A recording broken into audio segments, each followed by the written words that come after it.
আসসালামু আলাইকুম, কেমন আছেন প্রিয় শিক্ষার্থীরা? আজ একটি কবিতা শিখব। I can see. I can see. I can see left. I can see right. Hello to we. Hello to we. I look at the ground. I look at the sky.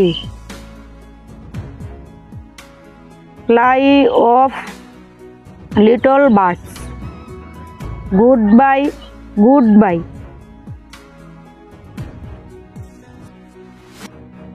আমাদের ভিডিও যদি ভালো লেগে থাকে তাহলে চ্যানেলটিকে subscribe করে রাখবেন।